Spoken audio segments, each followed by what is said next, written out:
Ladies and gentlemen, welcome into Podcast Room 303.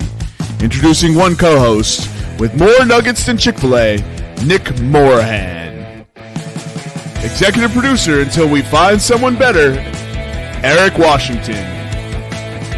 Nobody really knows what he does around here, Nevada Putnam. And now, the single greatest thing to happen to hosting in history, Jermaine Antonio Colon Mendez. On with the show.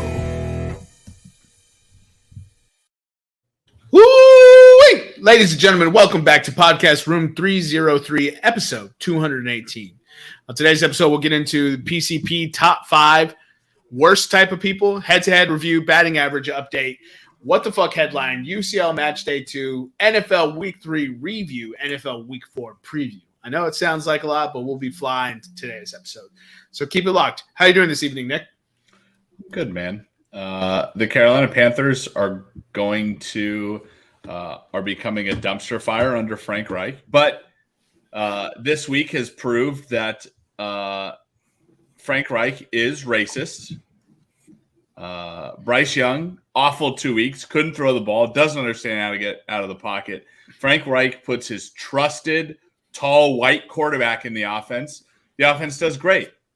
Our defense just didn't stop the Seahawks on 2 touchdown drives back to back. If we even stop one of those touchdowns, it's a closer game than people think. But I think we should roll with Andy Dalton for the rest of the season. Trade away Bryce Young.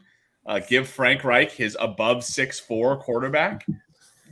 See what we can do. Brock Osweiler might be available. I heard Jimmy Clausen's coming out of retirement. Jimmy Clausen, too short. Too short. Now, Vinny Testaverde. On one Achilles? I don't think he has legs left, but we can get him some of those robot legs like Pistorius. All right, so now we go from the down in the dumps Panthers fan who's being rather overdramatic to check in with the Denver Broncos fan. How are you doing this evening, Nevada? Holy shit, Vinny Testaverde 6'5". Get him on the team. Worse than Nick. Life of Broncos fan. I'm sick. I have a 100-degree fever. My joints ache. The Rocks still haven't lost 100 games, but whatever. I'm here. Did they win the doubleheader? They won the first game. I think right now they're down, so maybe here in another hour they'll finally hit 100.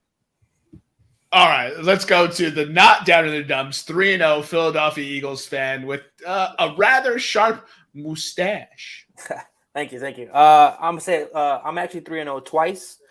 Hook 'em and the Birds, baby. So life's good, man. We haven't even hit our stride yet. We still have a quarterback who somehow lost confidence or lost the ability to throw the deep ball, but it's coming back, dude. It's coming back. I just wanted to let you know that Texas is 4-0. Whatever, undefeated. But you're undefeated. You're a big fan. Whatever, dude. Undefeated. We got Kansas next. That's a walk in the park. It's a wrap. Just give us the natty right now. I do like our odds. I'm very excited. So this is gonna be a fun year for Texas.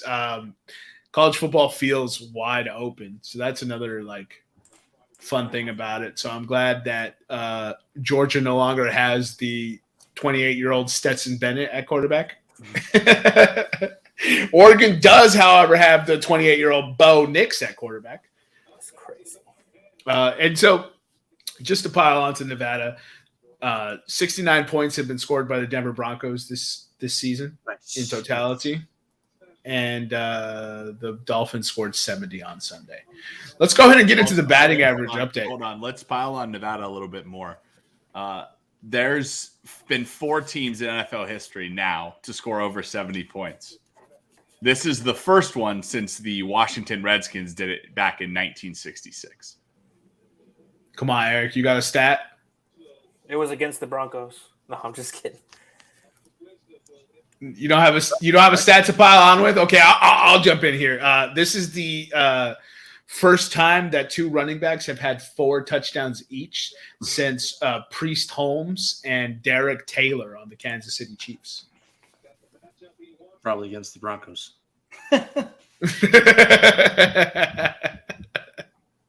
All right, get us into the batting average update, Eric. Yeah, so getting into baseball here, not really much has changed this week. Luis Arraez is at 353. Ronald Acuna is at 336. Corey Seager's at 333. And Freddie Freeman is at 332, which is the exact order as it was last week. And this is what, 5 more games? 6 more games? It's about that for each team. And it's pretty much locked up. But I would have to really fuck up to drop those 20 points and lose the batting title. Yo, sorry, I was looking at Patrick Wisdom pull his shirt down to reveal that he didn't have a wire after hitting a home run. It was a highlight, though, from another game. That's cold-blooded. Are we still on that? Yes. Yeah. Wait, hold on. Eric, no. What do you mean no? Eric, you just started watching baseball like this year. Doesn't matter. I know what happened. You can't hide the truth, dude. All right? God. All right, and then fucking homeboy hits a home run and he's making fun of it. When he's crossing third, he's making fun of it. He's pointing at his chest nowadays. Like it's some sort of joke that he cheated hardworking people who work and bust their ass every day in practice to try to win a championship, and they're out here cheating and shit. It's fucking bullshit. The Red Sox never did no shit like that. Right, because Alex Cora definitely didn't get suspended for a year and their GM get fired because the Red Sox were cheating. I'm not a fan of the Red Sox, so it doesn't matter. Unless they get Shohei, then I'm back. They traded Mookie. They paid their penance. That's true. That's a good conspiracy theory. All right, wild card update. 6 teams have already qualified for. Oh, it's not 6. Oh, there is still 1 team available. Yep. Oh, okay, so standings. Sorry, ladies and gentlemen. Baltimore, Tampa Bay have clinched, and Minnesota has clinched that fucking division. So terrible. Texas, Houston, Seattle, all in the running for the division crown. Although Seattle's 4 games back, need probably a miracle. They do have a greater than 25% chance to make the playoffs, though. And then in the NL, you have Atlanta and Philly who have clinched. Miami is still in the wild card running. They have a 55.9% chance. Milwaukee won the Central. Chicago and Cincinnati are both still alive. Chicago, 56.9% chance to qualify, and Cincinnati, 7.8% chance. And lastly, you have all but the Rockies in the West still technically in contention. The Dodgers have clinched. Arizona, 79.3% chance to qualify. And the Giants have a 0.1% chance, while the Padres have a less than 0.1% chance. We'll be touching on the MLB playoff preview next week. Just wanted to touch on that. Anything to add, Nick or Nevada? Yeah, technically, you were bemoaning in pre-show about the Chicago Cubs not making the playoffs. Technically, they can still win the Central. They have not been eliminated from the Central. Yeah, because we play the Brewers to close the season, but we got 2 more games against the Braves. So right. 6 games back, I would say that's a snowball's chance in hell for that division crown. I would say so. Yeah, I mean, it would be amazing to see San Diego go on a run. They're trying their ass off. They're 8-2 in their last 10. San Francisco is also plummeting. They're 3-7 in their last 10. Miami is doing the reverse of the Cubs right now and slowly gaining ground on them, unfortunately. And they play the Mets in Pittsburgh, right? And they close.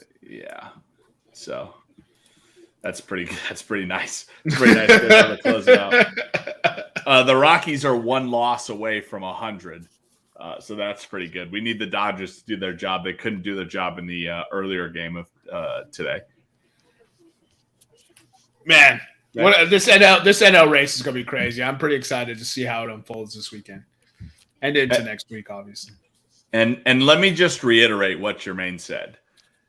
If Minnesota had to compete with everybody else and they weren't just automatically awarded a spot in the playoffs because they were a division winner, they would be 2.5 games behind the wild card right now. They'd be behind Seattle. behind the last wild card spot. They'd be 2.5 games back. So what I'm hearing is you're advocating getting rid of division crowns. Here's the thing, man. But here's the thing about the MLB playoffs. Over 162 events, right? Random events, you see a pattern develop about baseball. The crazy thing about predicting the baseball playoffs, and I'll go into this next week in our baseball preview, the playoffs make no sense. There is a pretty good model for predicting. That's why we do so well in MLB predicting wins. There is a very good pattern to predict wins in baseball over the course of a 162-game season.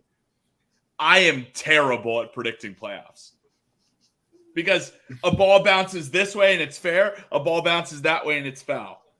If that happens 162 times, eventually you could figure out a pattern. In the playoffs, it may only happen once or twice.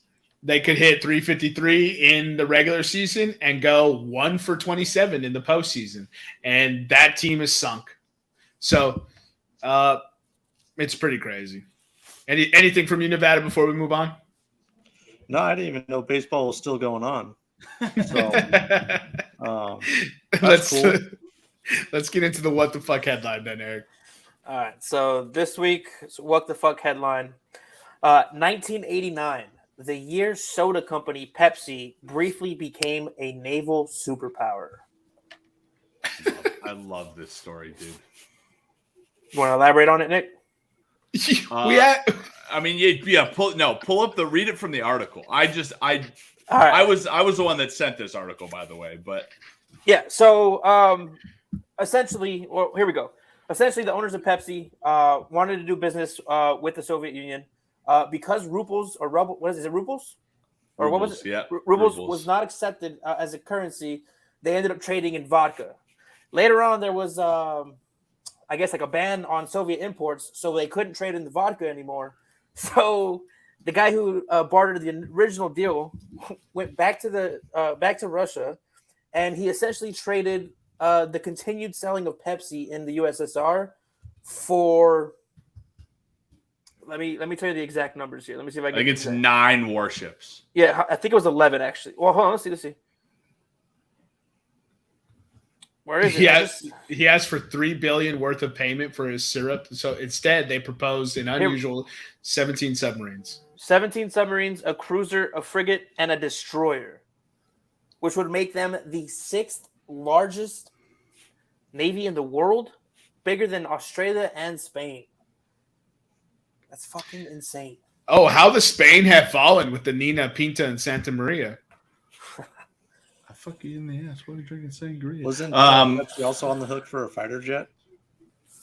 They did also acquire a fighter jet. That's a great documentary. If you guys haven't watched that documentary. What documentary? Pepsi fighter jet doc. It's called on Netflix. It's called Pepsi, Where's My Jet? It's so good. So essentially, Pepsi had this in this magazine. They had this ridiculous giveaway where if you get enough, what was it, Nevada, like bottle caps or something? Mm-hmm. If you buy enough Pepsi products, you get points, right? We've all seen this boxed. We all grew up with box tops, right? Shout out box tops on Kellogg's, right? You bring it in, you get a book. Pepsi had this ad where they had a fighter jet in it on TV. So this guy goes, he calls Pepsi and he goes, hey, how many points do I need to have to get the jet? And they said 17 million. So he calculates it out and he gets 17 million points or some ridiculous number of points. And they didn't have a disclaimer on the ad. So Pepsi legally had to give him the jet. That's so crazy. But the documentary is about Pepsi being like, we don't have to give you the jet, and him lawyering up and being like, give me my fucking jet. It's a great documentary. Oh, that's such nonsense, bro. Ooh, chasing in the dirt. What a dummy. Get out of here, Marcel, if that's your real name. Isn't that the monkey in Friends? Isn't it Marcelo Osuna? What's Osuna's first name? Yeah, Marcelo Osuna. But isn't that the monkey? Dude, in, you made me monkeys feel there in front. you made me feel real racist when you said, "Isn't that the monkey and friends?" And I was like, "Damn!" I was like, I thought I had his name wrong. Oh, let's get into head-to-head update. Head-to-head update. All right. So last week was a pretty solid week for some of us. Unfortunately, Jermaine, just unforeseen fucking supposed powerhouse is losing. He went 0-3, putting him at 42, 62, and 1, down 11.3 units. That anytime touchdown parlay lasted no time. No time, bro. Derrick Henry is cooked. Yeah, what did we say? We said in the last 4 years, Derrick Henry has had 1,292 carries. It was so crazy, dude. 1,200, and he missed. He had 219 carries 2 years ago when he in missed. 2021. He missed 7 or 8 games. Yeah. Yeah, Oh my God! Another fucking passed ball. Get this Drew Smiley bitch off the mound. All right, and then Nicholas last week went 2-1, Whoop, whoop. putting him at 41, 62, and 2, up 3.9 units on a beautiful plus 475 same game parlay. And Josh Jacobs. So the parlay for those of you listening at home was Steelers money line, Josh Jacob under 71.5, and Pat Freiermuth over 32.5 receiving yards. When I tell you 10 minutes into the fourth quarter, this was a lock, the lock of locks. And then the Raiders unexpectedly started giving Josh Jacobs started breaking off chunks of yards. And I was like, oh no, this was locked in. Yeah, it's a bad look. Still hit though. What a good hit. Still hit. Yeah. And then your boy. Damn, wait, what happened? Did Nick just tell you have a small dick? Why'd you say still hit though? Got him. I went 2-1 last week on some beautiful parlays, putting me at 43, 62, and 0 on the season, up 1.8 units. Hey, positive unit club. Finally out of the negative, dude. It's all I cared about. You'll get back in it. I was Don't worry. only going to do parlays until I got the fuck out of there. And then Nevada, perfect week, 3-0, putting him at 41, 60, and 1, down 0.8 units, looking like he might join the positive money club here. So, Nevada is rolling, by the way. 5 straight wins. and Nevada, then, can you give us a window into your brain for this week? What are we looking to keep the streak alive? It's those Broncos -3. Yeah. Yeah. Yeah. That would hurt. Look at him. Yeah, he said, yeah.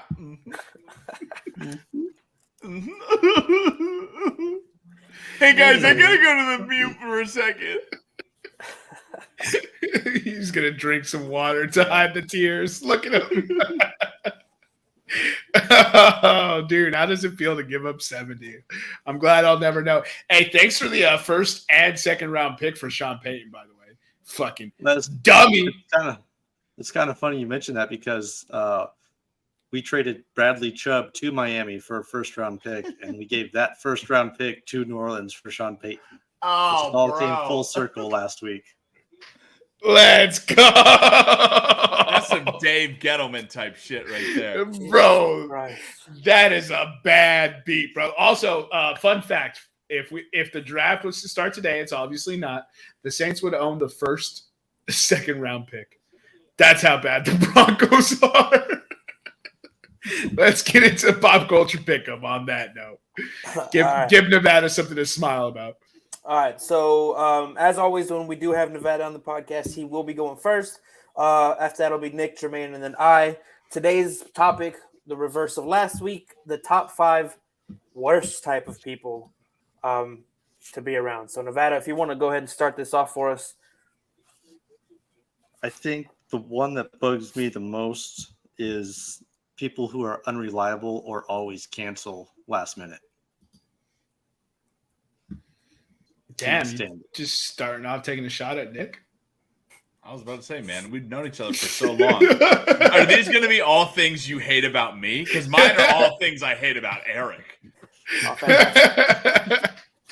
What is CXI last minute? CXL. Cancel. I use it at work all the time. Sorry, it's just fucking. Oh, it's just not a capital L. Okay. Yeah. No, that's fine. I was that's just, cool, my bad. I was like, what the fuck is CXI? That was a joke about Eric. I'm going to start it off with Disney adults. Oh Agreed. my god, Agreed. that's so funny. Oh, did you guys, speaking of Disney adults, did you see Disney's building a fucking community outside of Palm Springs near Coachella? Like, it's going to be Disney themed for like adults, like with condos and apartments and shit. People are just going to live in I thought you Disneyland. were going to say autism. Adults with autism. Early onset. Early onset autism.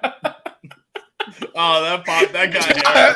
Eric was not ready. Eric, for the write joke. it down, dude. That's a good joke. We lost my guy. Early onset autism. I want to use that at a bar so bad. Be like, I'm dying to hook up with me. What? I got early onset autism.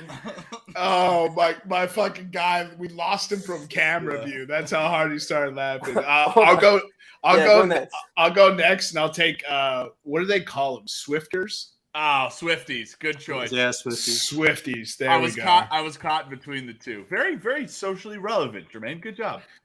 I like to be up on my pop culture. There's only one Kelsey and Swift combo that matters. Oh my god, it's a tie game. Oh, they're actually up 7-6, dude. What a fucking joke. 308 rushing yards together. Anyway, with my first Fucking pick, Drew Smiley. I'm gonna go with pronouns in the email signature people. Damn, that's a good one too. Dude. Oh. My boss has Just put has pronouns, people, dude. has the pronouns as well, and his are humble and awesome. Yeah, mine are God King. One of the funniest reels I've ever seen is got to change my pronouns at this airport so I can take the biggest shit of my life. Yeah. Gotta use a non-gender bathroom to take the biggest shit of my life. Oh my god, that's priceless. Bro, the internet is undefeated. Seiya Suzuki did not make that catch. It's like Bartman all over again. Ah, Bartman! Bartman! We would have had that World Series. All right, second pick. I'm gonna go with the crypto guy. I don't care how many bitcoins you have, dude. So one of the funniest stories I've ever heard. I'm going to leave him unnamed on this podcast. But it's one of my buddies from the Navy. He Sorry, he got Bitcoin like before Kanye was promoting it, right? He had like something. I'm not joking. He had something like $12 million in Bitcoin, and he tried to complain to me when Bitcoin dropped. He was like, "I've lost $5 million." I was like, "And how much do you have?" He was like, $12 million. Shut up.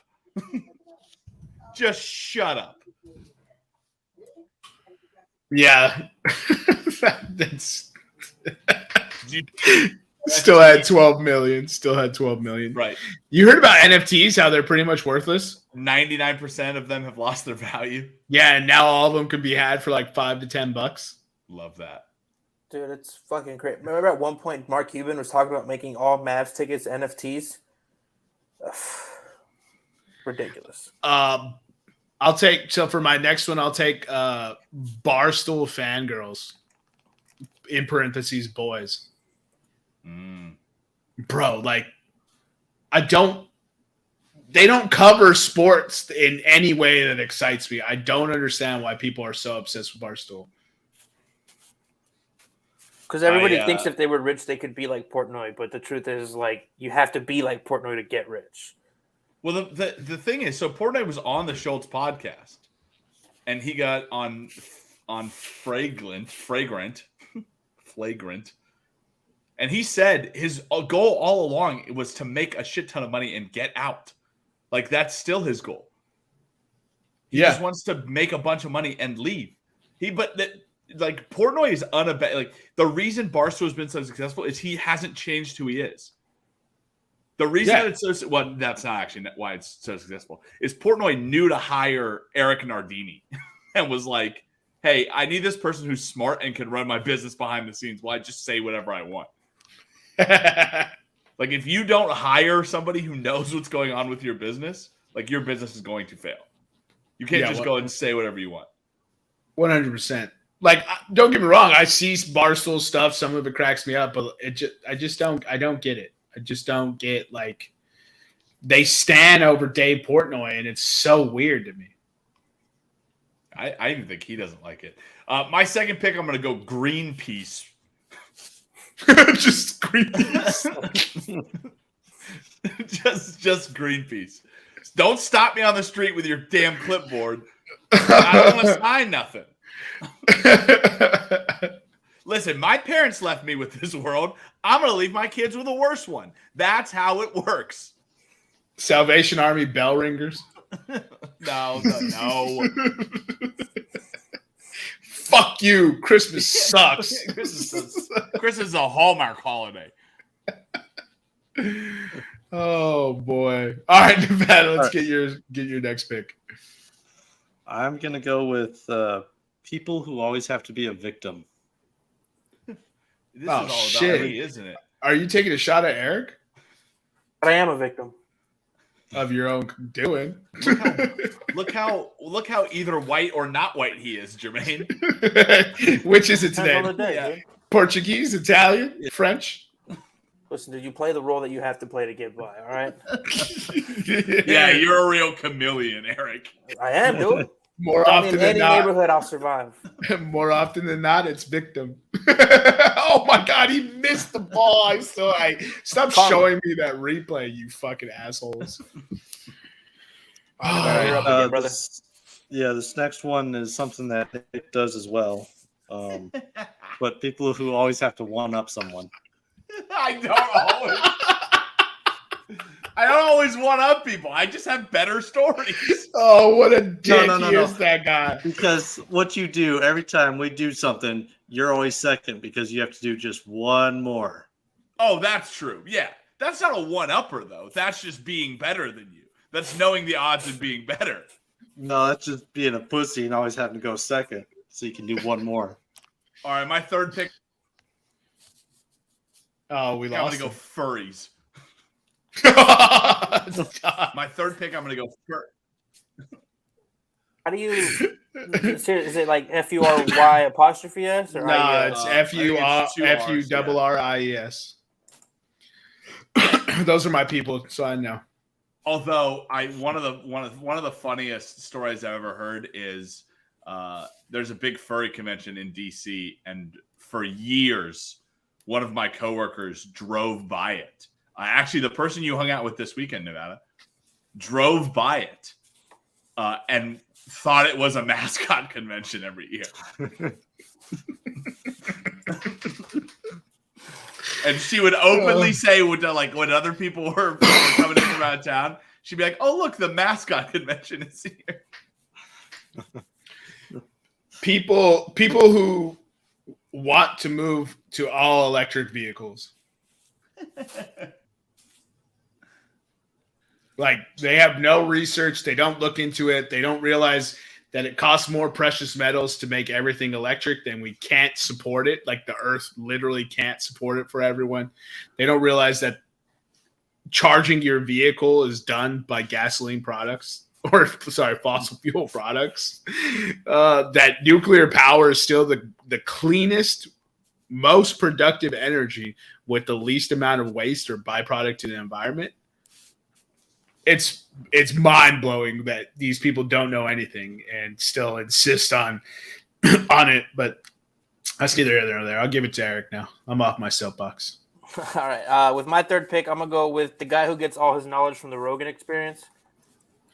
I fucking hate those dudes, bro. Read a book. Don't just rely on Rogan to tell you everything and then to go regurgitate what he says to everybody. They are also the Barstool fanboys. Probably, to be honest with you. Probably. And then I'm going to go with the Interrupter. People who just constantly... Wait, what? Who? Hey, hold on. The people who just interrupt. Go ahead, Jermaine, you're up. Let's see. College kids that think they know everything.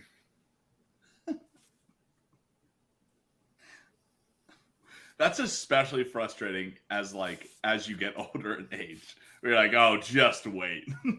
Bro, like they have no experience and they want to tell you how the world works.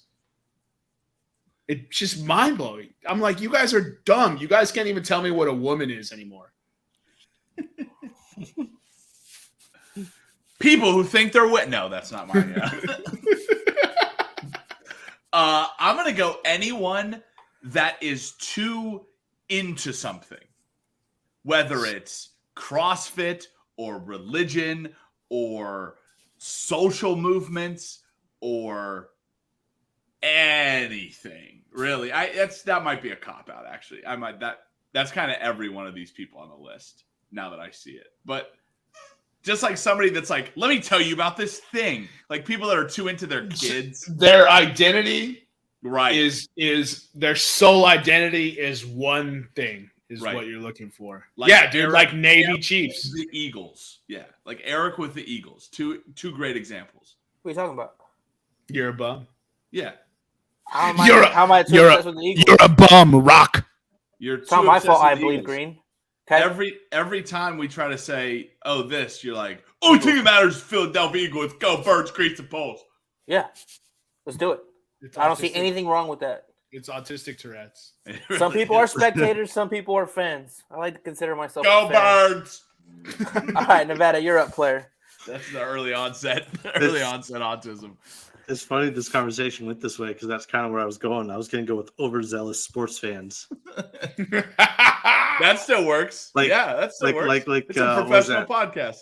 Was it 2 weeks ago or something where the Miami guy, was it the Miami guy who got knocked out and died at the Patriots game or something? Yeah. Patriots. It was the Patriots fan. He got hit by a Dolphins fan. What was that one video, Jermaine? I think we were watching the game on the couch and you showed it to me. Like some fan was drunk.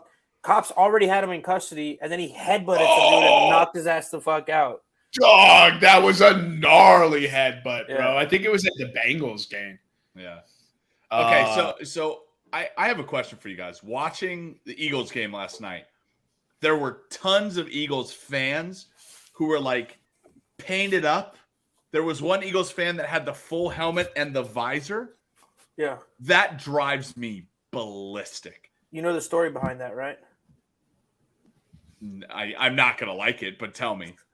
No, I'm just kidding. I was gonna try to bullshit you, but no, there's a guy at the University of Miami who dresses up in full uni, and people were clowning on him, and they don't know the real story. Is his brother, his whole lifelong dream was to get a scholarship and play at Miami, and he ended up getting cancer and dying. So he told him, "I'm gonna wear this for you every game," and he does it. And it was funny to see people were shitting on him on the internet, and then they released the article, and everybody was like, "Oh, our bad. That's on us." So get a jersey with his name on the back of it. No, don't dress up in your full gear. No. Dude, he does the pads, the cleats, everything. I love the Saints fans who dress up, dude. No. I love them. The Raiders fans who dress up, the Steelers fans who dress up. It's awesome. I love it. Get a life. I love it. Do the sensible thing like Nick did and get a team jersey with your last name on it. Jesus, right, Nick? Dude. Do a sensible thing and get your birth year and your last name on the back of a team you don't even follow. Yeah, taking shots at people. I'd rather dress up than wear another grown man's name on my back. Just my opinion. Go ahead, Nevada. Round out your list. Yeah, the last one I'm going to do is self-centered people who can't think about anybody else, whether it's in the moment or just in general. God damn! So he said Nick, Eric, Jermaine. Okay, Nevada, this is a real pointed list. Fuck you too, then. Wait, how am I always a victim? That's hurtful.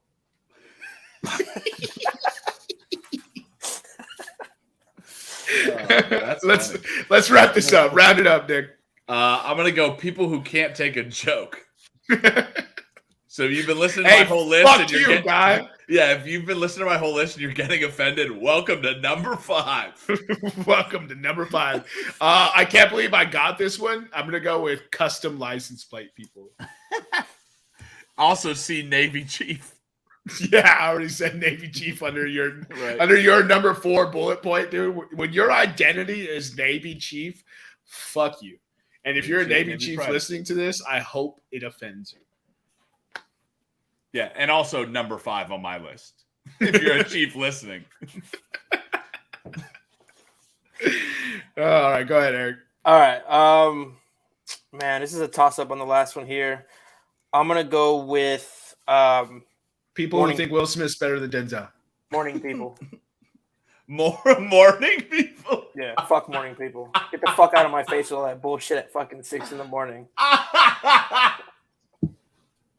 No, you could have picked anybody. Terrorists isn't even on this list. You're saying morning people are worse than terrorists. Have you ever had one bloodshot eye at 5 a.m. and somebody's trying to have a full-on fucking conversation with you? It's the absolute worst shit. Your fault, Eric. That's the whole reason I dropped out of college initially. I had a 7 a.m. economics class, and I was like, this is fucking bullshit.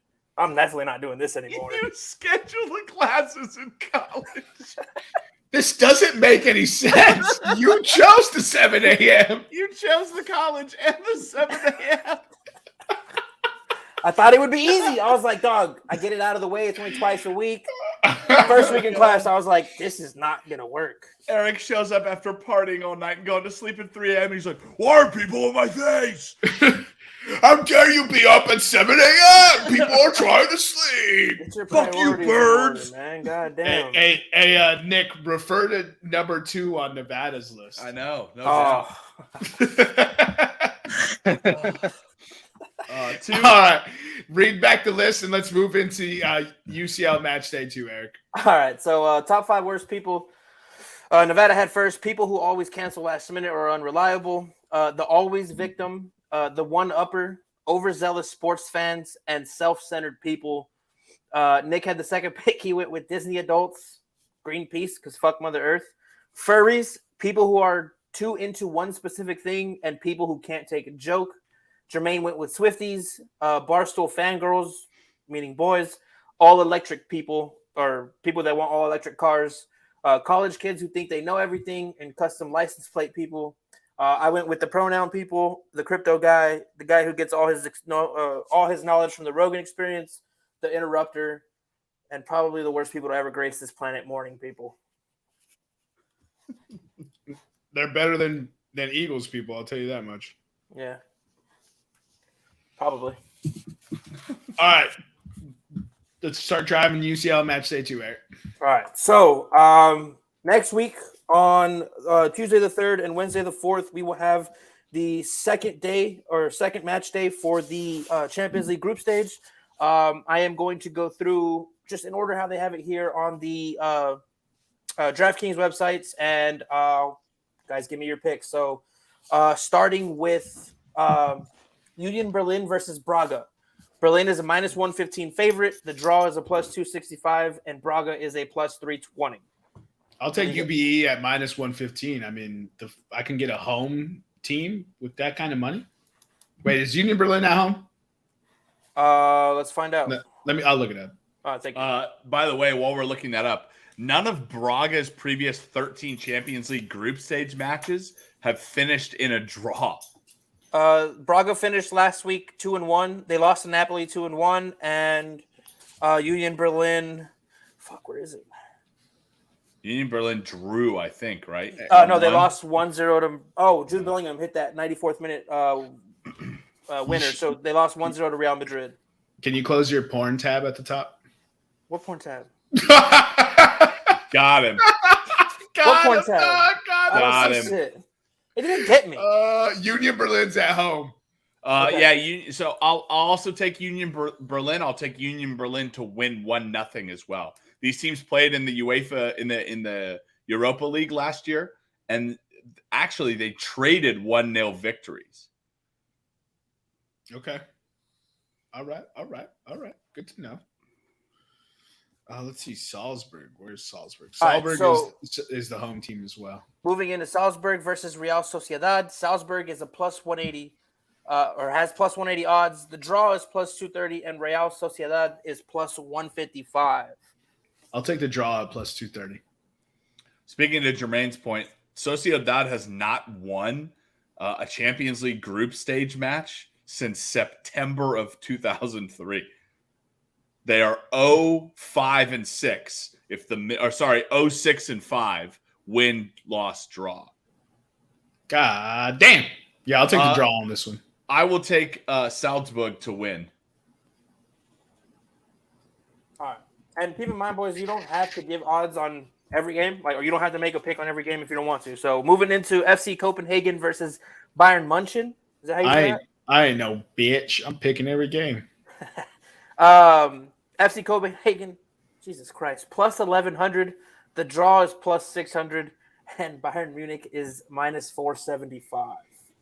Bayern are unbeaten in their last 35 Champions League group matches. They've had 32 wins and 3 draws, and they've won each of their last 14 games in the group stage at home. Both of those are Champions League records. Bayern's not at home. They're on the road. Oh, sorry. They've won 14. They've won the last 14 games in the group stage. Sorry. Okay. I'm taking Bayern to win 2-0. Yeah, I don't want any action on this. All right. Moving into Lens versus Arsenal. I'm assuming it's Lens hosting Arsenal. Do we right? skip? Lens is at home. We skip. Oh, no, never mind. Keep going. What? Keep going. So Lens hosting Arsenal. Lens is plus 450. The draw is plus 330. And Arsenal is minus 170. Arsenal have scored in each of their last 18 group stage matches. I'll take both teams to score. I'm just pulling out bets for each game. Just I don't even have the odds pulled up for that shit. I got to go back and do all that later. I like Arsenal, but I'm not going to take the 170, so no bet for me. All right. So moving into Inter Milan hosting Benfica. Inter Milan minus 125. The draw is a plus 285, and Benfica is plus 330. Go ahead, Nick.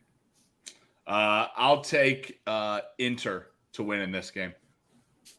Minus 125. Yeah, I'll take the home team at minus 125. That's pretty good odds. All right. Any other crazy side bets for you guys? No. All right. Manchester United is hosting Galatasaray.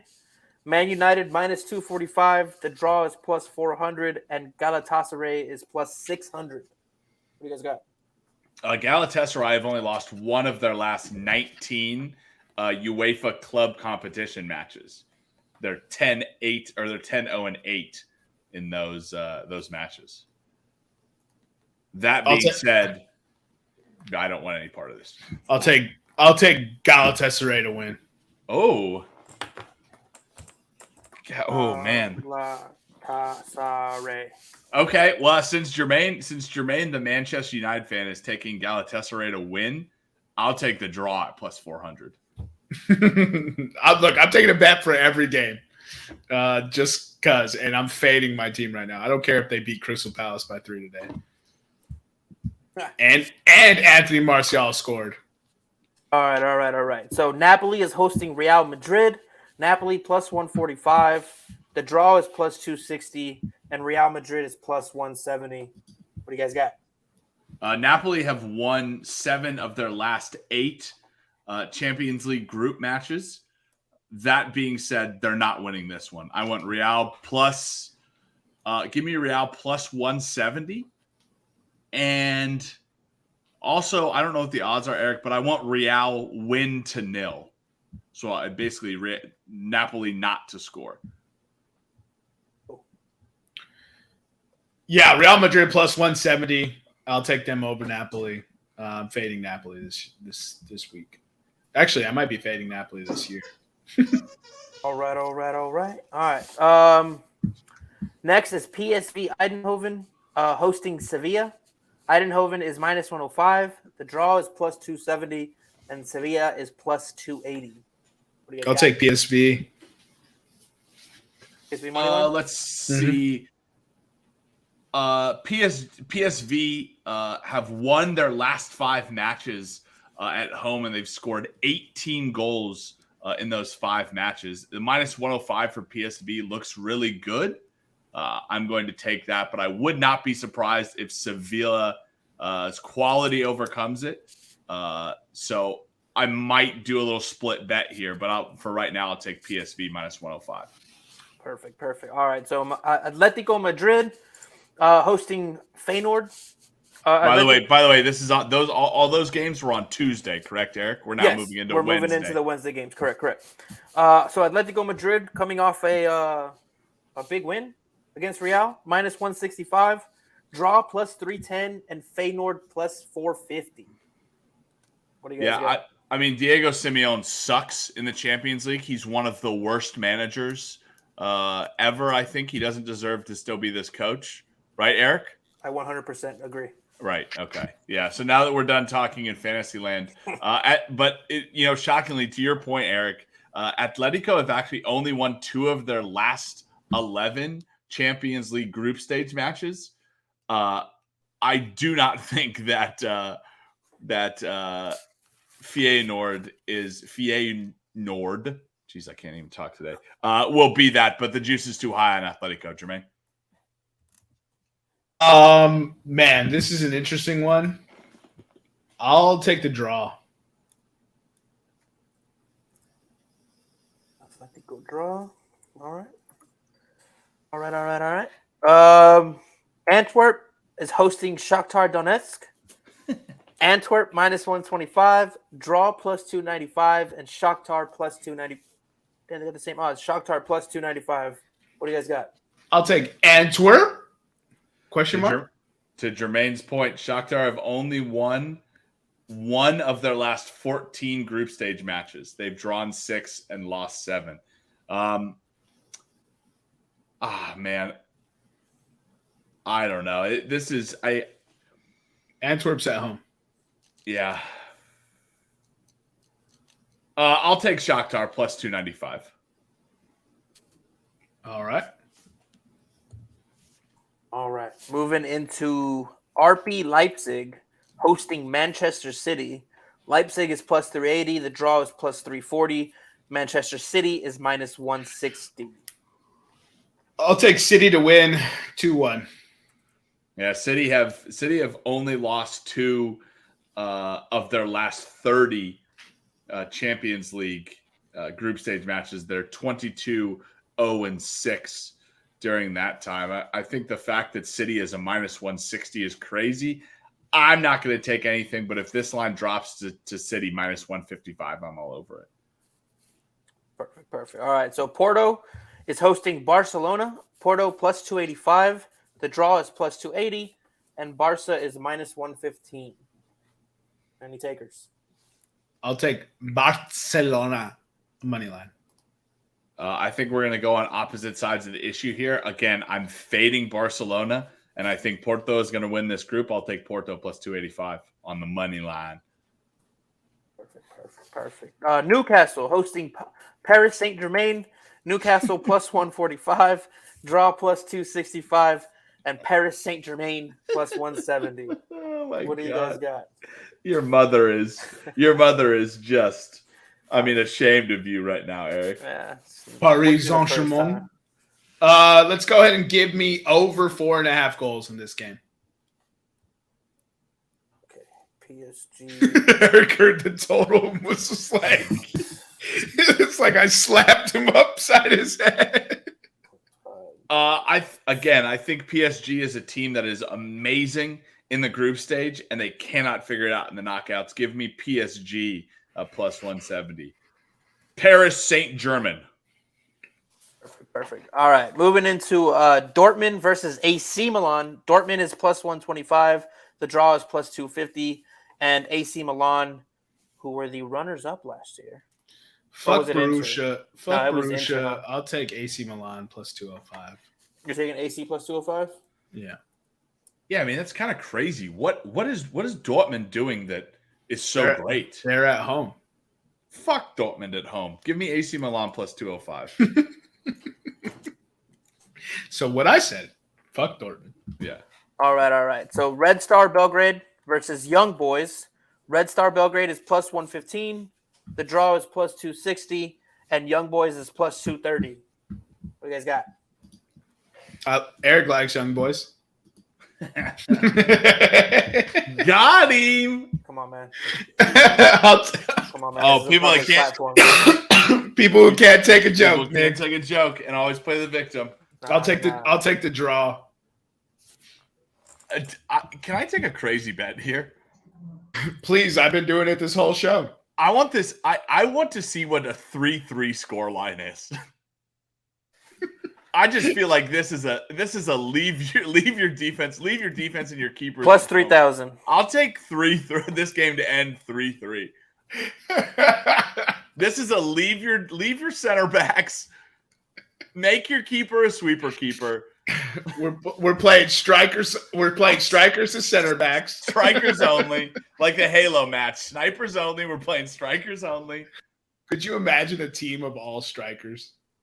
Yeah, I have. I watched it for a long time. It'd be hysterical. It's Bayern. It's Bayern. That's what Bayern does. They're like, defense. We got somebody back You there. guys still can't score goals though. Exactly. You didn't say. Could you imagine a team that finishes well with all strikers?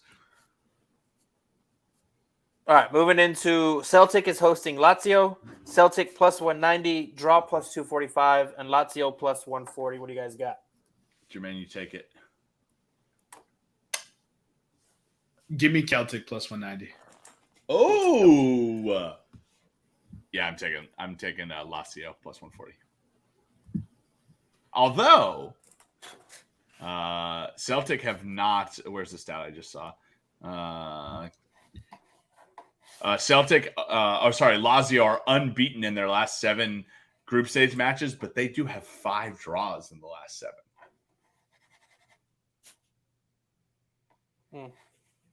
But Celtic is on a 10-game winless home run in the group stage.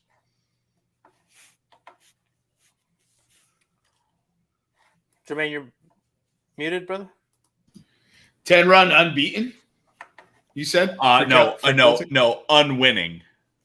Unwinning. Yeah, beaten.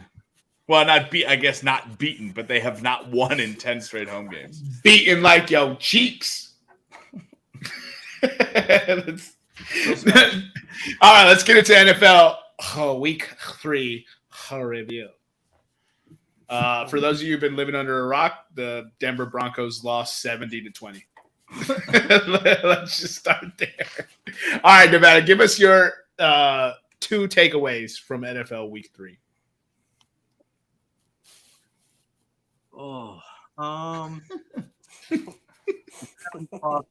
70 points in the game by one team. You said you never thought you'd see that?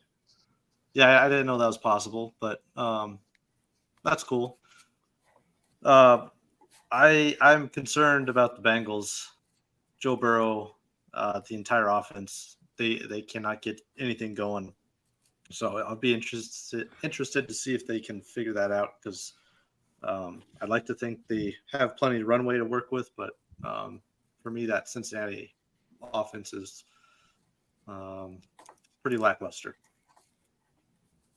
Yeah, and that division is, as evidenced by 3 2-1 teams, is incredibly tough. All right, so Eric, give us your 2 takeaways for Faber. Man, I was hoping. So I'm gonna go with. I didn't know that a cornerback would be so important to the offense, but the Cowboys, the dud they put up against the Cardinals, that was absolutely pathetic. Granted, they were down 3 offensive linemen, and they're probably one of their top defensive players is out. But if you're a Super Bowl contender, you don't lose to the Cardinals. So be better, or don't be better. Keep doing this shit. And then lastly,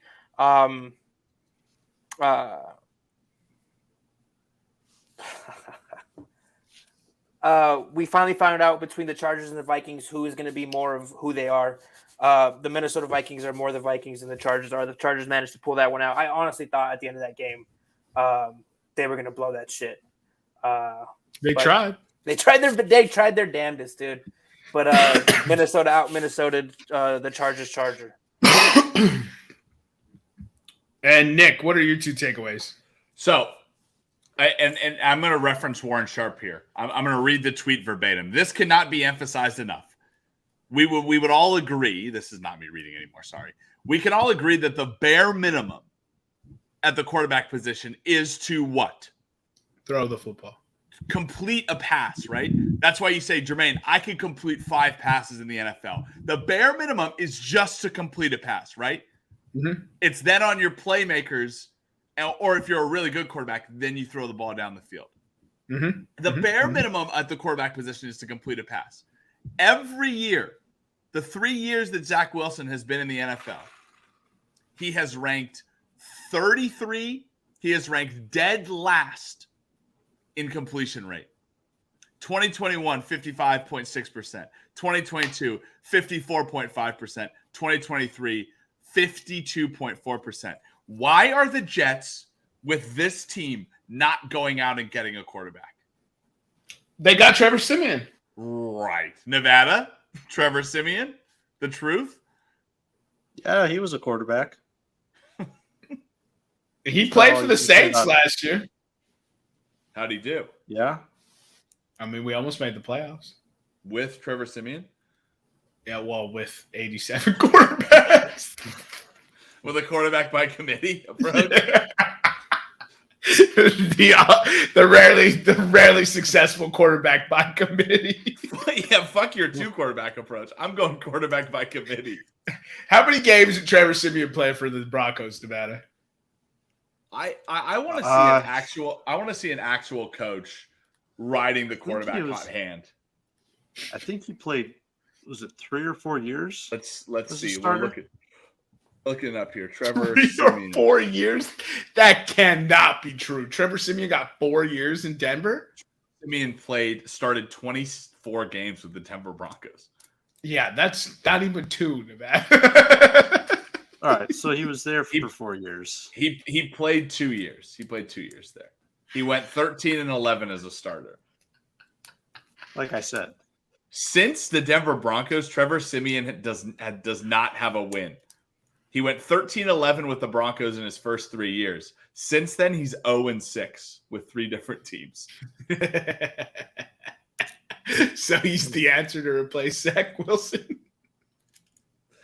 And then my second pick for takeaways. I watched the most boring game on Sunday, and that was the Minnesota Vikings and the Los Angeles Chargers. I know we make jokes on this podcast about like teams not wanting to win. I legitimately think neither of those teams wanted to win. I don't think that was the boring game, bro. The Bears-Chiefs was way more boring. Okay. Well, okay. Yeah. I boring in the I guess boring in the statement of it was close, but it was like poking your eyes out with a hot iron. It was awful to watch, is what you're saying. You know, we like to think about coaches in the NFL, and you know, as much shit as we give them, you could not. If you were calling the plays, you probably could not win an NFL game, right? There's certain situations where you're like, oh, you should probably have called a timeout there, and that would have led to you winning the game, right? But calling an entire NFL game would probably not – you probably could not win an NFL game as a head coach. I guarantee you I could have coached the Chargers or the Vikings to victory in that game. That's saying something because you suck at offense on Madden. I suck at controlling the players. The plays were good. Oh, yeah, the plays were good. Oh, look, Huston Duff's out there. I'm going to throw it a triple coverage. And he made the catch. Never. That's why you led the league in interceptions every year. I believe I had 1 year where I threw 25 touchdown passes and 45 interceptions. Yeah. Yes. By the way, we need to get back on Madden. We need to get back on running a franchise on Madden. It sucks, though. I know it does suck, yeah. It has gotten worse. I'll play an old version of Madden if it's still supported. I don't know how they somehow made it worse. All right, so I'm not going to do any takeaways since we've already got 6. I'm just going to ask a series of questions, right? I'm just going to pick a couple teams, and then we'll just evaluate them, say in the next 3 weeks, okay? So the Tennessee Titans currently sitting at 1-2 after somehow miraculously beating the Chargers. See the aforementioned conversation about that football team. All right. Tell me what their record will be after week 6. Their next 3 opponents are Bengals at home, at the Indianapolis Colts, and an international matchup with the Baltimore Ravens. 1-5. 4-2. 2-4. All right, so we got 2 below 500, and Nick is just an animal, I guess. They win all 3 games. Doesn't that just seem like a Tennessee thing to do? I mean, I guess I don't see it. Yeah. I don't see how that could possibly happen. But 4-2. All right, so let's say they are 1-5, like Eric said. Does Derrick Henry get traded? No. I don't think anybody wants him. No. 30-year-old running back with 10,000 touches in his fucking log. No, nobody wants You that. don't think anybody wants Derrick Henry? The Vikings might take him. That's true. Okay, so Derrick Henry doesn't get traded. All right, Las Vegas, currently 1-2. Next 3 matchups are at the Chargers, Win. home to the Packers, home to the Patriots. What's their record? Let's start with you, Nevada. 2-4.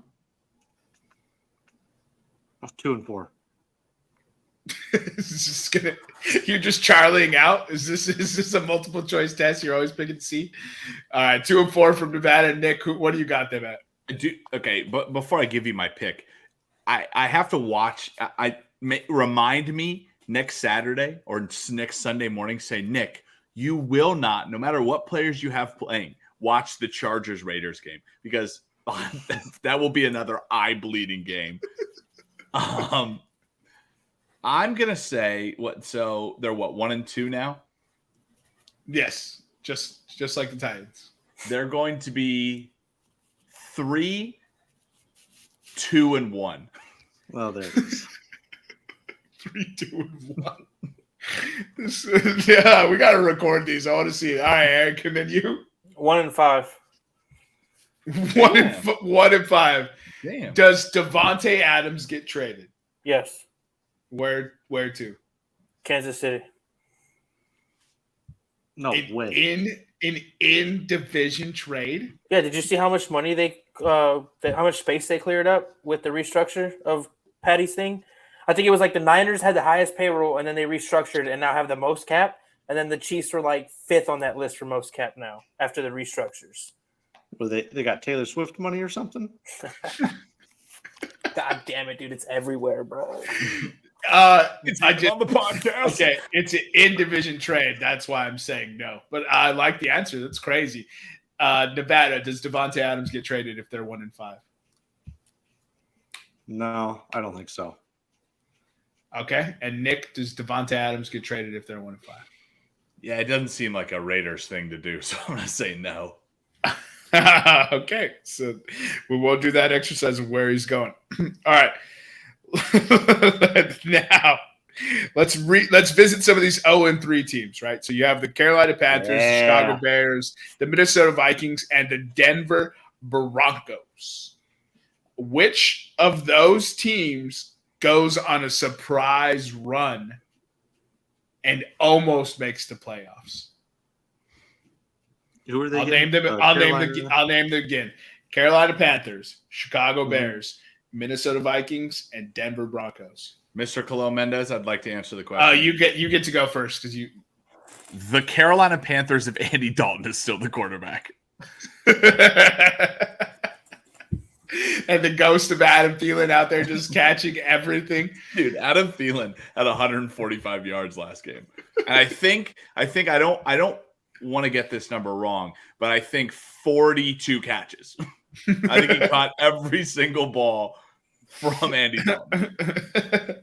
Adam Thielen had 11 for 145 and 1. All right. So, Eric, which of those 4 teams makes a shot or a run at the playoffs? Can I do none of the above? You cannot. It's not allowed. For the sake of Tom fuckery, I'm going to go with the Chicago Bears. We did see this last year. Yeah. Did anyone see the play where the Detroit Lions rushed to 0? I'm pretty sure I said to the Instagram chat, you guys got to see the play. They rush 0. The offensive line backs up into pass pro, and they all stand up like, what the fuck? And Justin Fields is standing behind them kind of the same way, like, what the fuck? And in my head, I am screaming, run! Run! The offensive line just started sprinting downfield, and Justin Fields sprinted behind them. How the fuck are you stopping that? Yeah. I could not believe it. But here we are. Chicago Bears making a run at the postseason, according to Eric. All right, Nevada, you're the last one. Carolina Panthers, Minnesota Vikings, Chicago Bears, Denver Broncos. Which of those 4 teams makes a surprise run at the postseason? I think the team with the best chance is Minnesota because they got the same offense from last year. The defense needs some work, but we saw it last year. The offense was good. You still got Kirk Cousins. Obviously, with all those trade rumors, we'll see if they keep shit in the bed, then maybe he does get traded. But out of all those, I like Minnesota's quarterback room at least the most. All right. So Nick has got the Panthers. Eric's taking the Bears. You've taken the Vikings. And for the sake of a betting podcast, I will take the Denver Broncos. Let's put a wager on this.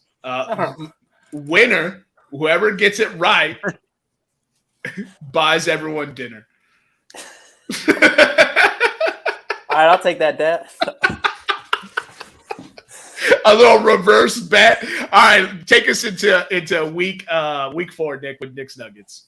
Yeah, so week 4, I couldn't anywhere I looked, and Jermaine brought this up last week. It would have been such a cool stat to see how teams starting the season 0-3 responded in their next week, and how many of those 0-3 teams made it to 0-4. I know I'm setting this up like I have information, but I literally have zero information. I can tell you articles that I found this from, but I could not find a free database or really any database that showed me teams that started the year 0-3. So I don't have that information for you guys. So try to find it on your own, but don't come crying to me. There are no East Coast teams traveling to the West Coast in prime time. Last week we went 1-1. San Francisco did end up winning and covering, and Pittsburgh beat the Raiders and did cover the -1. Last week we had no West Coast teams traveling to the East Coast early. However, this week the Rams travel to Indianapolis to take on the Colts. On the year, this is actually not a very good bet to fade the West Coast team, as it's 2-2 straight up, 1-3 against the spread. Eric, what's the Rams Colts spread right now? Rams Colts is, let me pull it up for you. It should be Colts -1, right? Colts are -1.5. Okay, so Colts -1.5. I will take. I'll just take the Colts money line on that Knicks Nugget. Our second favorite section of Nick Nuggets here, we like to take the teams on the spread or against the spread when they score less than 10 points the previous week. This has not worked out so far in 2023-2024, the 2023-24 season. In total, teams that score less than 10 points the previous week are 1-6-1 against the spread.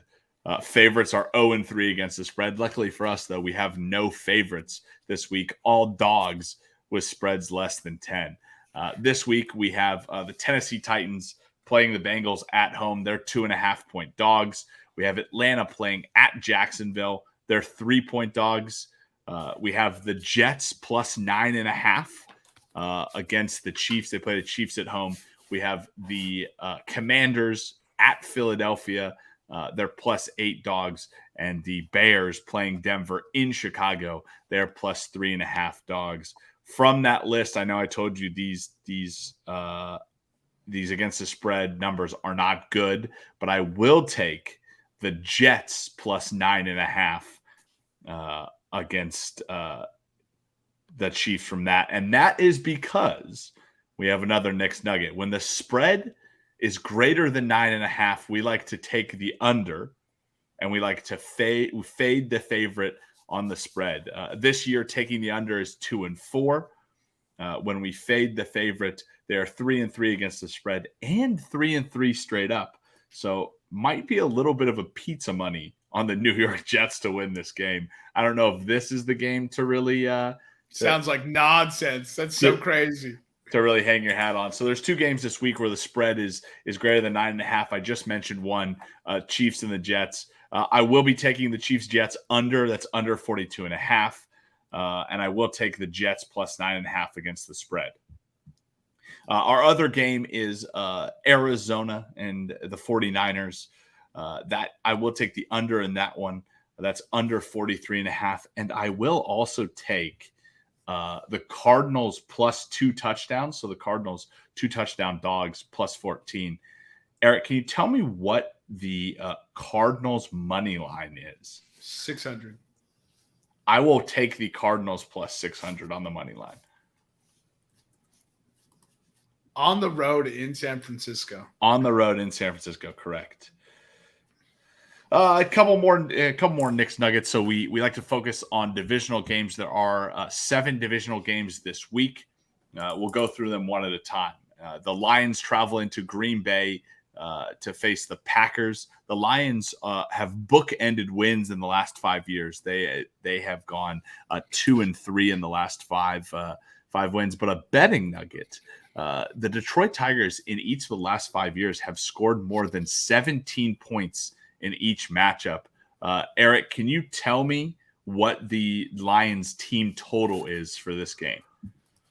Lions team total? Mm-hmm. $1 million. $1 million. While Eric looks that up, we'll move to more divisional games. The Dolphins travel into Buffalo. Shockingly enough, the Buffalo Bills in their last 5 are 0-5 when they travel into Buffalo. And since 2012, Jermaine, Eric, and Nevada, the Dolphins are 1-11 in Buffalo, with their only win coming in overtime in 2016, I believe. Fascinating. So they're 0-5 in their last 5 in Buffalo? They're 0-5 in their last 5 in Buffalo, and since 2011, they are 1-11 in Buffalo. Sean McDermott's. Oh, go ahead, Eric. The Lions team total is 23.5. Okay, so I'm not going to take that. Okay. Sean McDermott is calling the defensive plays for Buffalo now after that first game. And they look fuck you, Sean. They ruined my fate of the Bills. They look pretty good. So that's a fascinating bet. So I assume you're riding with the Bills on this one. I will ride with the Bills on this one. I'm going to also put that in a favorites parlay, but I will take the Bills. I believe it's -3 right now, Eric, right? Correct. Yeah, I'll -105. I'll take the Bills -3. And what minus what? -105. -148 money line. I'll take the Bills on the money line too, -148. I don't even need to put them in a parlay. All right, moving on to our third divisional game of the week. The Ravens traveling to Cleveland to play the Browns. The Ravens have actually lost the last 2 years in Cleveland. They are 2-3 in the last 5. The nugget from this divisional matchup is the spread has been inside 5 points each of the 3 of the last 5 years. So inside 5, 3 of the last 5 years. What's the spread on that one, Eric? +2.5 for the Ravens. He was coughing when you asked him. +2.5. There you go, Eric. Way to be hit Johnny on the spot. So really no action there, except that I do expect it to stay within 5 points. I will give you a nugget here. The Cleveland Browns are the number 1 defense in every single statistical category. Very nice. Okay, next. Okay, so Tampa Bay travels into New Orleans to play Jermaine's Saints. Tampa Bay traveling into New Orleans, even with Tom Brady. They won last year, but they are 2-3 in the last 5. However, 4 of the last 5 games have gone over 50 points. Eric, can you tell me what the over-under is? The over-under is 40.5. 40.5. I'm going to hammer that over all day long. Tampa Bay and the New Orleans Saints. Washington travels into Philadelphia to play Eric's Eagles. The Commanders actually traveling into Philadelphia. Same thing as Tampa Bay. They have a 2-3 record. They did win last year. However, this spread has been outside 5 points the last 5 years. So 5 of the last 5 years, this spread has been outside that 5-point total. Give me the Eagles -8 in this game. That's where they're at, correct, Eric? Correct. Yeah, Eagles -8 is definitely something I like in this game. We talked about it a little bit earlier about this game is going to be an eyewash game. The Raiders traveling into LA to play the Chargers. The Raiders have lost the last 2 in LA. They are 2-3 overall in the series. 4 of the last 5 games have finished under 43. Eric, can you give me the spread on this game? 48. 48. I will hammer the under in this game as well. Chargers and Raiders. Arizona, we talked about this game. Arizona traveling into San Francisco to play San Francisco. Arizona last 5 years is 3-2 in San Francisco, and the spread has been outside 10 points in 4 of these last 5 meetings. So, Eric, can you look for me on the DraftKings website? Mm-hmm. What is Arizona -9.5? Let's see here. You're going to buy the spread to Arizona -9. You're out of your fucking mind, sir. Just take they're laying 14 for you. What are you doing? I've already taken that based on the one. So I've already taken that. I've already taken Arizona money line, but now I'm sprinkling just a little bit of pepperonis on top of my pizza. You want Arizona at +9.5? No, I want Arizona -9.5. Arizona -9.5. Okay. You understand why I popped up, Eric? Yeah, because -9.5 is nonsense. Oh boy. Okay, while Eric looks that up, rest advantage, rest disadvantage. We love this stat here on this show. We have Thursday Night Football. This is a rest advantage. The New York Giants and the San Francisco 49ers both get the rest advantage. New York gets a ++ rest advantage because they play on Monday Night Football. It could serve them well. They play the Seattle Seahawks. New York 5-7-1 straight up, but 7-6 against the spread. Seattle 8-9 straight up and against the spread on both of those. What's the New York spread right now, Eric? -1.5. -1.5. Ooh, the Giants are favorites. Oof. Okay, nothing there then. The San Francisco-Arizona game, I mean, this kind of defeats my point, what I've been saying on everything, but just disregard it if you're riding with Arizona like I am. San Francisco with a rest advantage since 2019 is 11-8 straight up, 13-6 against the spread. Remember, I did say that 4 out of these last 5 games have finished outside 10 points. So if you like San Francisco, I would probably lay the San Francisco by 2 touchdowns.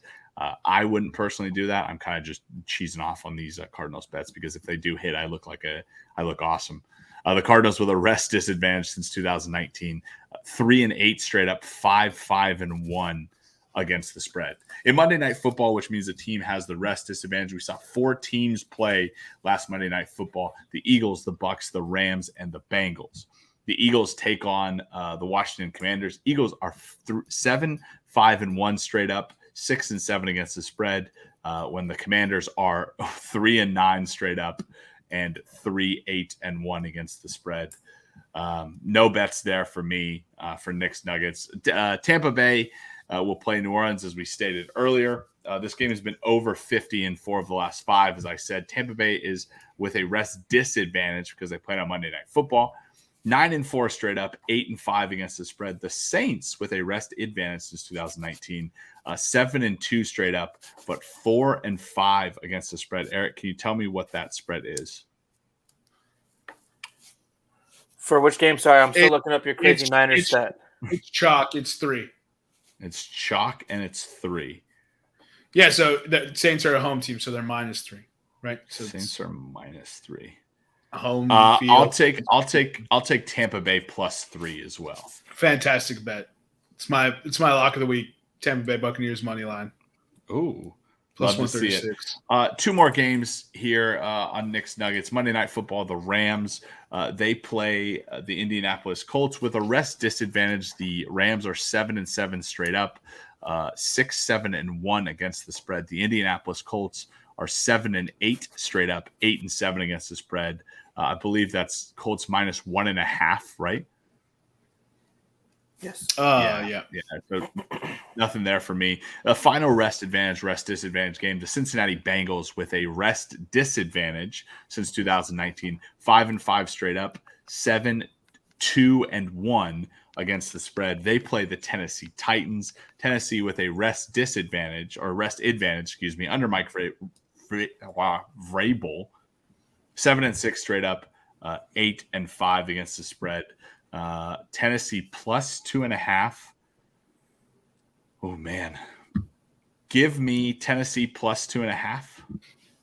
You said they're winning the next 3. You have to take them. Right. And money line. Right, and I will go Tennessee money line. Money where your mouth is. Any other nuggets, or can other people talk now? And then the one nugget that we love to look at, but hasn't really been paying off this year. Teams after playing the Carolina Panthers are 1-1 this year. Teams after playing the San Francisco 49ers are 1-1 as well. The problem this week is that neither side or only one side is going to win, because the Carolina Panthers played the Seattle Seahawks in week 3 and the San Francisco 49ers played the New York Giants in week 3. Any guess on who plays who this week? What do you mean, who plays who? The Seattle plays New York. Yeah, you just said that, so I'm confused. I know. All right. So what side are we taking on here? Are we taking the Carolina Panthers voodoo, or are we taking the San Francisco 49ers voodoo? We're taking the 49ers voodoo. 49ers voodoo. Okay, that's Giants money line. Nevada, Wait. Eric. Wait, shouldn't it be Seahawks money line? Oh, that would be Seahawks money line. Yeah, Nevada, Eric. Any thoughts? Yeah. Um, Yeah, for that game, Yep. I like the Seahawks money line. Nevada goes. Yep. Yeah. It doesn't say anything. I'm glad you have thoughts. Would you like to share them with us? Give us your best bets. Give us your best bets, Nevada. Best bets. I like the Seattle money line. Still waiting to see if Saquon comes back, but regardless, that Giants offense is pretty terrible. I'm intrigued by the Patriots Cowboys spread. It's at +7 right now for the Patriots. We all know how Bill likes to take away the other team's best asset. So I don't know if Dallas is going to be able to recover from that embarrassment in Arizona. I agree with Nick's Nuggets on the over for the Tampa Saints game at 40.5 right now. What's the other one? And I also like the Ravens money line. I know it's been some rough sledding in Cleveland in the past couple of years, but I think Baltimore's going to right the ship after that embarrassment against the Colts last week. Nothing like beating up on your division rival. Not doing the Broncos stuff. The other one that's kind of intriguing for me, mostly because it's a divisional game, is the Washington and Philly game. That's at +8 for Washington. You got one of the best defensive lines in all of football going up against Philly, who's got one of the best offensive lines. So, and like I think Eric said it earlier in the show, Jalen Hurts is still kind of figuring his way out because we haven't really seen the deep ball. So I think Washington might be able to hang with him, at least within +8. So those are some of the ones that I got my eyes on. All right, Eric, give us your 3 best. I'm doing a parlay, Miami money line and Baltimore money line. I'm fading Nick. And then I'm taking the Denver Chicago under 46, and I'm taking Atlanta Falcons money line. All right. To follow up for my bet, Jermaine, the best you can get on DraftKings right now is Arizona Cardinals +2.5. That's +444. I'm telling you, dude, I was trying everything I could to find Arizona minus money or minus points, and I just couldn't figure it out. Vegas is essentially telling us, look, dumbass, we're giving you points. Why are you trying to cross the line? Dude, that's so funny. I'll take Carolina Panthers money line. I will take the Houston Texans money line. I will take the Tennessee Titans money line, the Tampa Bay Buccaneers money line, and I will take the which other dog do I want? Give me the New England Patriots money line. Oh, never mind. I found it. Arizona Cardinals to win by 7 to 12 points is +2,200. Eric, I would like to take that. That's right. You could. I forgot. By 7 to 12 points. Correct. It's 2,200. Yep. And that gives you some wiggle room. Anytime touchdown scores, put me down for Raheem Mostert. Put me down for, let's see, who else do I want to put? Devontae Adams, Keenan Allen, and who does Dallas play this week? No, it won't be Tony Pollard this week. And let's see, there's just one more person I want. Give me Mike Evans. And that's it for me. We've spent enough time on this. I just want to point out that the Thursday night game next week, not this week. This week is Detroit at Green Bay. Should be a pretty good matchup. The Thursday night game next week, however, is none other than the Washington Commanders versus the Chicago Bears. Be good viewing. This is why I go to the movies on Thursday. I don't even watch NFL on Thursdays. I just can't do it, dude. Fucking brutal. I don't blame you, man. That's bad. What do you think? What do you think a single game sack record is for a team? Because Washington might break that against Chicago. I think it's 12, isn't it? Because the Cowboys were trying to break it against the Jets, and was it the Jets? Who did they play week 1? The Giants. Against the Giants, I think the single game sack record is 12, and the Cowboys got to 9, I believe. 14 sacks. The Eagles have the most sacks by a team in a game with 14 sacks against the Giants in 1952. It fucking doesn't count. They didn't even let black people play yet. Doesn't count. What are you talking about? Is it Jim Brown terrorizing football in that time frame? I don't think he was. I think that was in the 60s. Oh, he was terrorizing women on the streets, huh? To Nevada's point, that is crazy that the Commanders really could get that record. But let's not forget, and here we go for fans that are obsessed with their one team, but Philly could do it this week. Oh, yeah. So we'll see. Yeah, on brand. On brand. With that being said, you guys got anything else for the 10s and 10s? No, I'm too shocked to continue. Yeah, whatever, dude. For those of you who are not watching the video, Eric literally just flapped his arms like a bird. Autistic Tourette's is just reigning supreme. Go the polls, grease the birds. Follow us on Twitter, Instagram, and YouTube at Podcast Room 303. I've been your host, Jermaine Clomendez. This is my co-host, Nicholas Moran. As always, we have with us the EP and special guest, executive producer, Nutty Putty. We'll see you next time when you come on down and step into the room.